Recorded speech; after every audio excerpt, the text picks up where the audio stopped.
Survivor's guilt. 2 Parkland students commit suicide, police say. Parkland, Florida. In the span of 1 week, 2 teenagers have died by suicide in Parkland, the community still grieving the loss of 17 teachers and students last year in a deadly mass shooting at Marjory Stoneman Douglas High School. Mother of a recent graduate told CBS Miami last week that her daughter had taken her own life. Sydney Aiello, 19, was a senior at the school during the massacre. One of her friends, Meadow Pollack, was killed. In the years since the shooting, Aiello had struggled with survivor's guilt and had recently been diagnosed with post-traumatic stress disorder, her mother said. During the weekend, word began to spread that another Parkland teenager had also died in what authorities called an apparent suicide. The student's name and age were not released, and authorities said the death was under investigation. The circumstances surrounding the second student's death are unclear, and mental health advocates cautioned against jumping to conclusions. But in the South Florida community, student and parent activists quickly linked the 2 deaths, placing them in the context of the 17 other lives lost at Marjory Stoneman Douglas last year. 17 plus 2, tweeted Alaina Petty, who is the father of Alaina Petty, a student killed in the shooting, and the founder of the Walkup Foundation, a school safety organization. Hillary Clinton tweeted Sunday that nothing is worth the tremendous costs our young people bear because of our inaction on guns.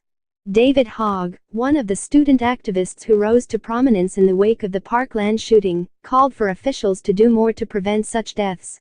The Marjory Stoneman Douglas High School Parent-Teacher Association tweeted a flyer with the contact information of trauma counselors on Sunday, which was retweeted by an account for the school's principal. News of the second student's death came on the first anniversary of March for Our Lives, the massive student-led demonstration against gun violence that was held in several U.S. cities last March. The protest was led by student activists from Parkland, including senior Alaina Eastman, who spoke at the Washington March. "This day is so heavy," Eastman, 18, said Sunday afternoon while visiting a memorial garden called Grow Love outside the gates of her school. "It's the anniversary of the march, and then this sad news. It's all a lot." Eastman travels the country, speaking to community groups about school violence. "There aren't enough resources for students across the country," she said, "but there's also a shortfall in her own school." Eastman said she sees a school therapist who has helped her, but she said there's only a handful available. "This school of all places should have the resources. They're known nationwide because of the shooting," she said. "If we can't get it right here, where can we get it right?" Elected officials, school personnel and members of various county organizations met Sunday afternoon to discuss how to improve the availability of counseling services and raise awareness about mental health, Parkland Mayor Christine Hinchofsky said in an interview. The first priority would be communicating to parents the need to talk to their children, and students to talk to each other, about mental health and suicide prevention, she said. "I think we need to talk about it. I think we need to be educated more about it," she said.